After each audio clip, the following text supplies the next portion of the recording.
皆さんごきげんよう、上川薫です。今回取り上げる話題はウクライナの戦況解説。つい先日発生したプリゴジンの乱は残念ながら非常に短期間で終わってしまいました。これがもっと長期化すればロシア軍の前線に対する兵站が途切れるといったことも十分期待できただけに短期間で終わったことは残念でなりません。ただ、これはあくまでもロシア国内の動乱の話であって、ウクライナ軍はそもそも論としては自分たちの戦いによってロシア軍を追い払うといったことが求められています。現在のところ、領土奪還作戦は継続中で、華々しい戦果といったことを挙げるのは難しい状況の中でも、じわりじわりと前進し、領土の奪還を進めています。それでは地図を使いながらウクライナの戦況を見ていきましょう。前回解説した時点においては奪還した地域は113平方キロメートル。この動画を作成している時点では奪還した領土は130平方キロメートルです。どこかまとまったところで大きく前進したというよりは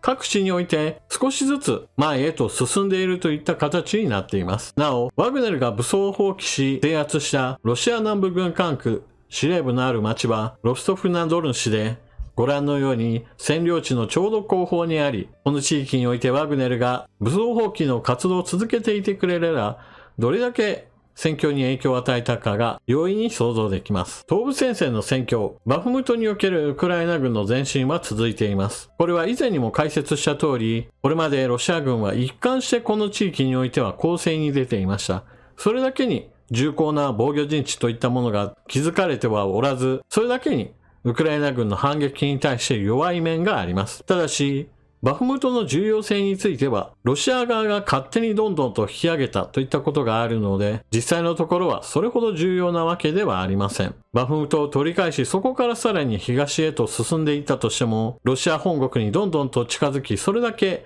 ロシア軍にとっては補給が容易になり、頑強に抵抗することができてしまいます。そうしたこともあって、バフムトにおける反転攻勢は、あくまでも南部における作戦を進めるための、ロシア軍を引きつけるための反転攻勢だとも言えます。アウディーウカ・マリンカに対しては、ロシア軍は相変わらず攻撃を仕掛けてくるのですが、その度に撃退されています。そして、この地図では一番下、ベリカノボシルカから南へ向かうウクライナ軍が領土奪還の地域を広げています。戦争研究所の地図においてはまだ反映されていなかったのですが、地図上の緑の印をつけたところ、リブノピリにおいてウクライナ軍が集落を奪還しました。ウクライナ軍が領土奪還のために記念撮影したものです。この背景を見てもわかりますが、ここはあくまでも大きな町ではなく集落の一つです。しかし、この村を解放したことには意味があります。地図においてはどうしても平面ですが、ウクライナにおいても当然のように高低はあります。リブノピリは小高い丘のような場所にあり、ロシア軍がここを保持したままだと、高台からより遠くまで観察でき、そして砲撃をするにも良い場所でした。ですから、ここを奪うことによって、ロシア軍をより後方に押し合って、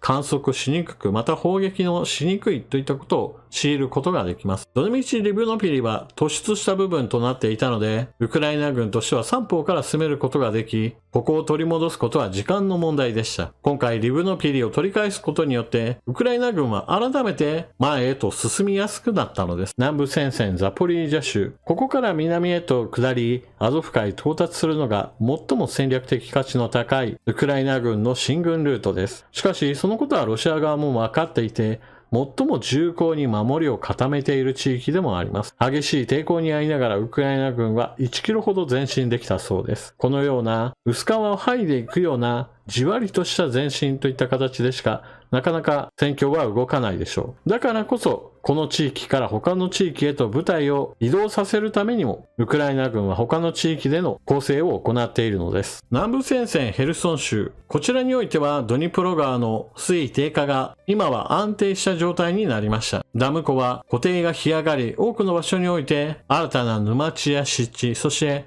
カラカラに乾いた荒廃した大地が広がるようになっています。そのような状況の中でウクライナ軍がドニプロ川を越えてロシア軍陣地を襲撃しています。攻撃の主体はヘルソン州のヘルソン市、そこから川を越えての渡河作戦です。川を渡るためにもともとあったアントノフスキー橋ですが、戦いの中で橋桁などが落とされて、戦車や装甲車などを渡すことができなくなっています。そのため、川を渡るためにはボートや浮き橋などを利用しながら戦いを進めていくこととなります。現在、ウクライナ軍は、この地域においてはゲリラ戦のような形で川を渡ったり戻ったりといったことを繰り返しているようですが、どうやらアントノフスキー橋付近において徐々に共闘法を築きつつあるようです。戦闘が激しくなることによって双方からこの橋の付近での動画なども公開が続いています。ただし、この地域におけるウクライナ軍の攻撃なのですが、本命とは言えないでしょう。橋を修復するのは難しい上に、洪水によって生まれたぬかるんだ大地が広がっていることもあって、戦車や装甲車を渡すのは非常に困難です。地図を使った戦況解説はここまで。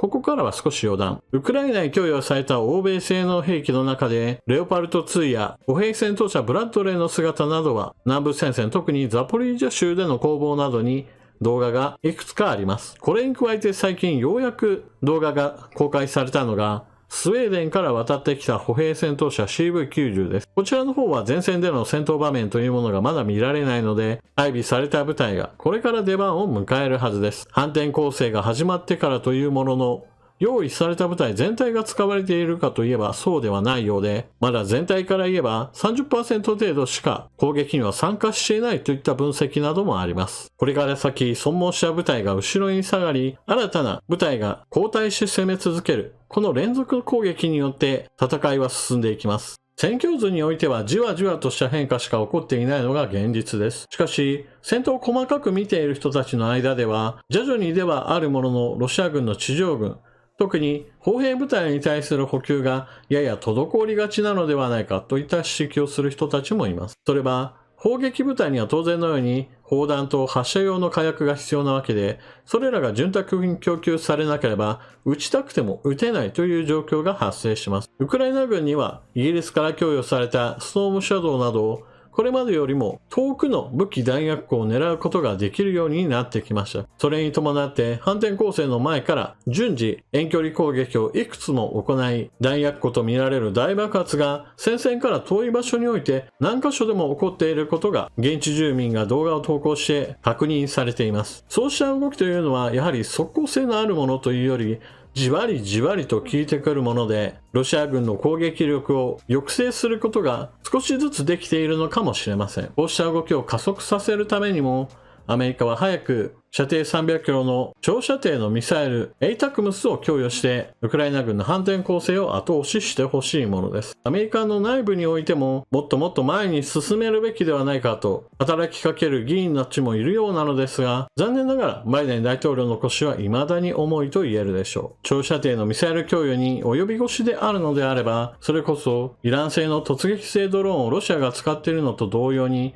似たような低価格で威力もそこそこしかないんだけれども、長射程の突撃性ドローンを製作してウクライナに大量に供与するといったこと、何か代替案を出して領土奪還を促進してほしいものです。というわけで今回の動画はここまで。最後までご視聴いただきありがとうございました。チャンネル登録していない方はぜひともチャンネル登録していってください。そして動画を見終わったら評価ボタンのクリックとあなたの感想コメントをよろしくお願いします。それでは次の動画でまたお目にかかりましょう。またね。